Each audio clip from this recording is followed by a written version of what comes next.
One of these five things is costing you over $12,000 a year, and most people don't even notice it. And it's not your savings. If you're 50 or over and thinking about retirement this year, this is where the money goes. The house, supporting adult kids, stuff you barely use anymore. But the biggest one, the one that's hardest to say out loud. Most people think retirement is about having enough. It's actually about holding on to the right thing. So I learned this watching my own parents. They held onto a house that was costing them more than they realized, not just money, energy, time, and options. Well, I'll walk you through all five drains, and the last one isn't about money at all. There's one question that reveals what's really costing you. Well, write this down.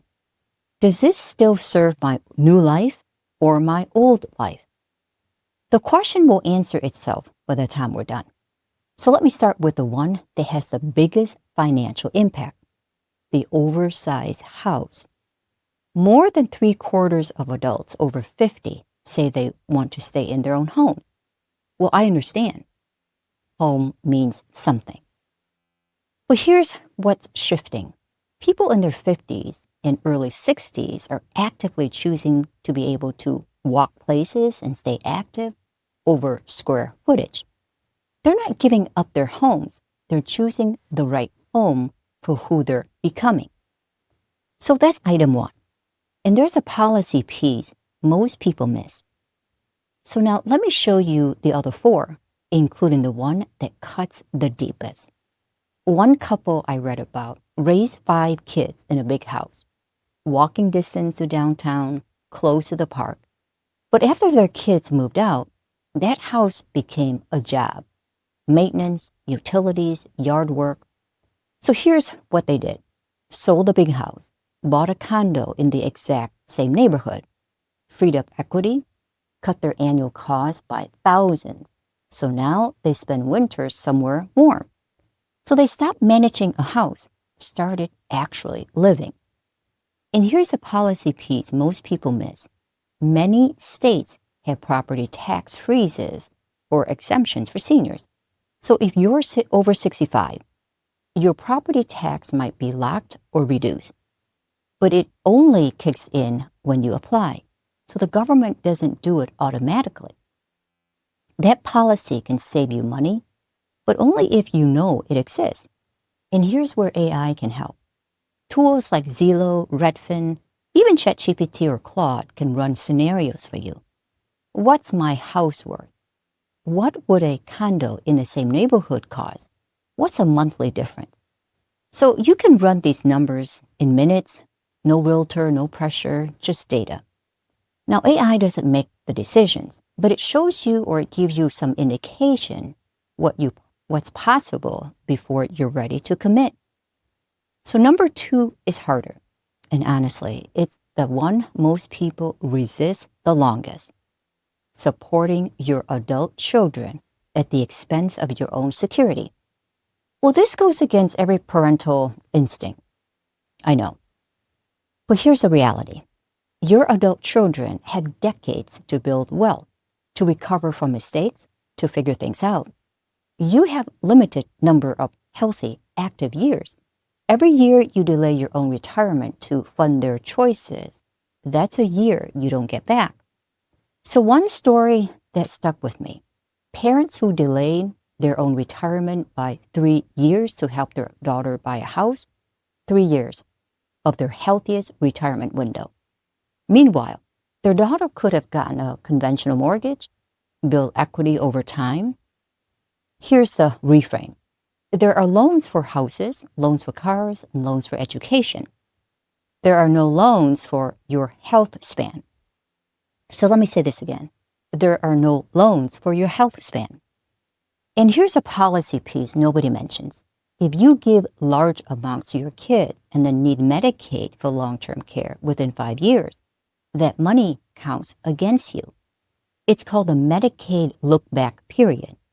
You could disqualify yourself from benefits you need. Helping your kid is generous, but the policy doesn't reward generosity.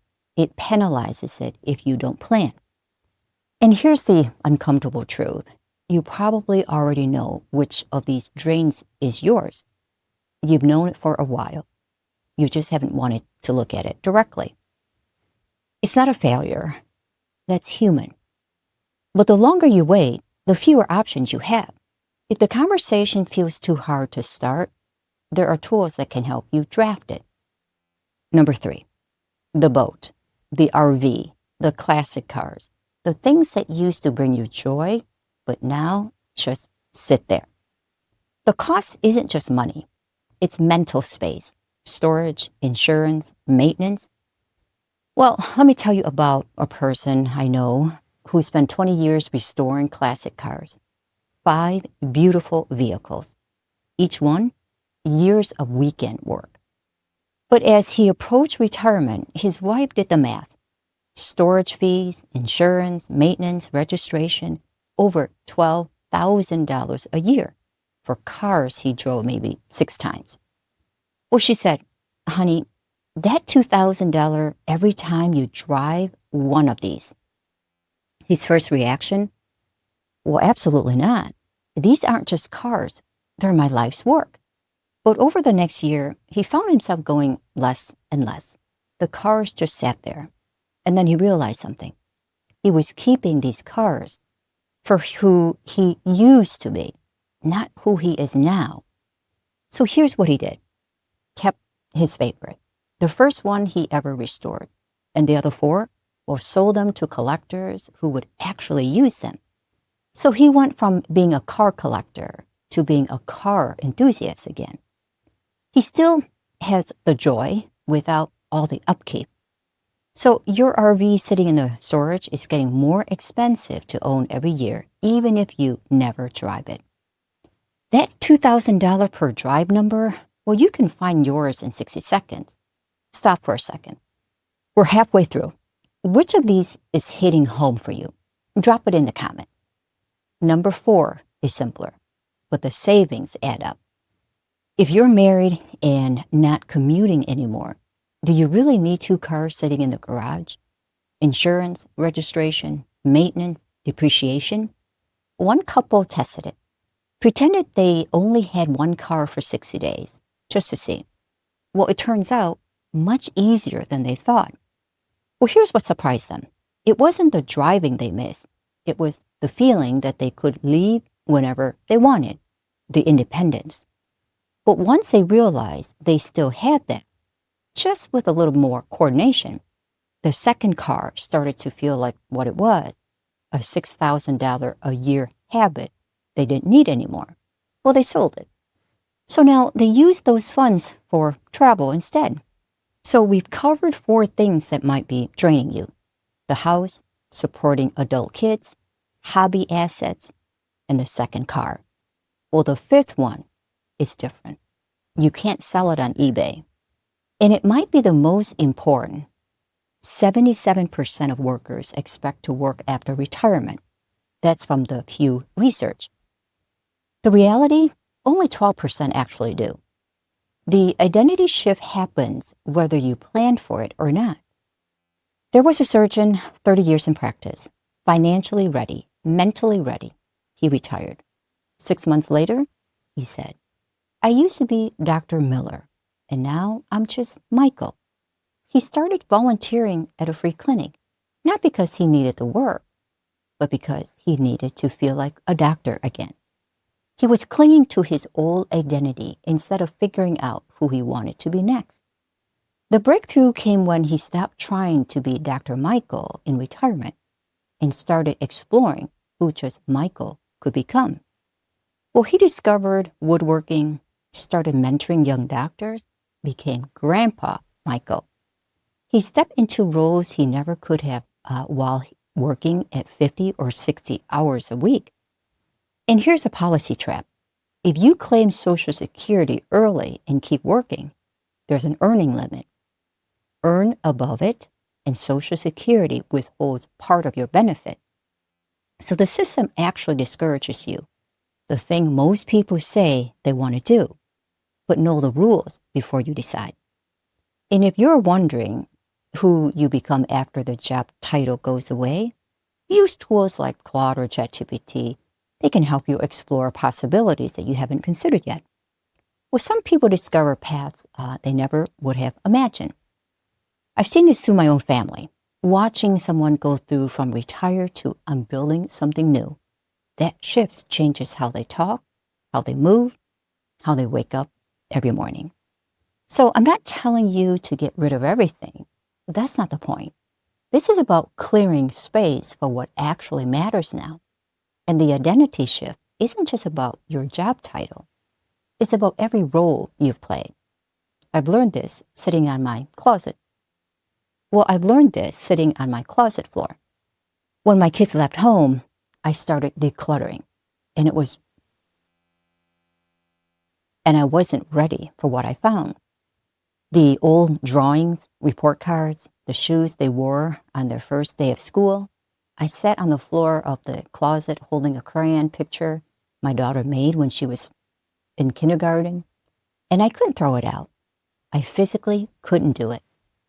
I told myself I was keeping memories, but really, I was keeping the feeling that they still needed me. This phase of my life wasn't actually over. Eventually, I took photos of the things that mattered most, kept a small box of irreplaceable stuff, and let the rest go. And here's what surprised me. I didn't feel lost. I felt lighter. The memories didn't live in the stuff. They never did. The people who enjoy retirement the most, they figured out what was costing them more than it was giving them. Maybe none of this applies to you, but if one of these things hit home, that's worth paying attention to. So a year from now, you'll either be glad you asked these questions or still managing things that stopped serving you years ago. This isn't about being right. It's about whether you have options. So let me give you the framework I promised. One question, 3 ways to apply it. The question, does this still serve my new life or my old life? Apply it 3 ways. 1, what's this really costing me? Not just money, time, energy, mental space, opportunity. 2, if I let this go, what becomes possible? What experiences open up? What stress disappears? 3, the 90-day test. Before any permanent decision, live as if you've already made it. Thinking about selling an RV? Live like you don't have it for 90 days.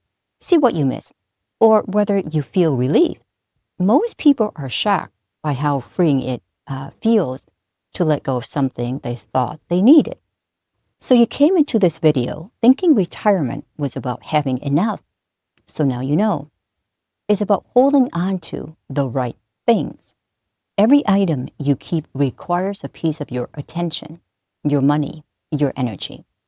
In retirement, those become your most precious resources. So don't waste them on things that made sense in your old life, but don't fit in your new one. That's your money. And you get to decide what happens to it. So I made another video on 3 retirement decisions that actually matter. Timing, benefits, and the family conversation nobody wants to have. So I'll see you in the next one.